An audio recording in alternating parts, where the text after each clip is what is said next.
அனைவருக்கும் வணக்கம்.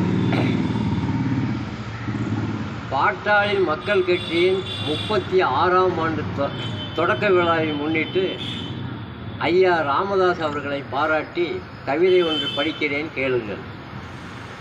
ஐயா ராமதாஸ் அரசியலில் மூத்தவர், தலைவர்கள் பல பேரை பார்த்தவர், சமுதாய அக்கறையில் வாழ்பவர், அரசியல் நுணுக்கங்கள் அறிந்தவர். 3 கூட்டினால் 6, நம் பாரதத்தில் இவர் எடுத்தார் பேரு.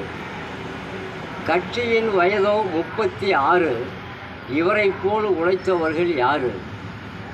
ஆட்சிக்கு வர வேண்டும் ஒரு முறை, தொடர்ந்து வந்திடுவார் பலமுறை. பூமியை தோண்டினால் நீரோட்டம், இவர் நன்மைக்கு நடத்துவார் போராட்டம்.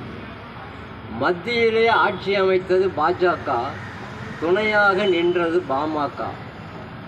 பௌர்ணமியில் ஒளி வீசது நிலா, இவர் உள்ளத்தில் வருகிறார் உலா.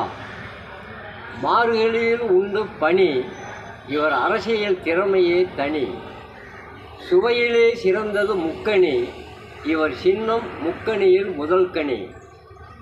அரசியலில் வலம் வரும் சிங்கம், இவர் மக்கள் போற்றுகின்ற தங்கம். மாதத்தில் ஒன்று சித்திரை, இவர் மனதோ மக்கள் மீது அக்கறை. பாலின் நிறமானது வெள்ளை, இவர் உழைப்புக்கு ஏதப்பா எல்லை. புத்தனுக்கு சொந்தமானது போதி மரம், இவர் மக்களுக்கு நிழல் தரும் ஆலமரம். விவசாயி நடுகிறான் பயிர், ஐயா ராமதாஸ் தமிழகத்தின் உயிர். விவசாயி நடுகிறான் பயிர், ஐயா ராமதாஸ் தமிழகத்தின் உயிர். நன்றி, வணக்கம். படைப்பு வெங்கடேசன் மேச்சேரி.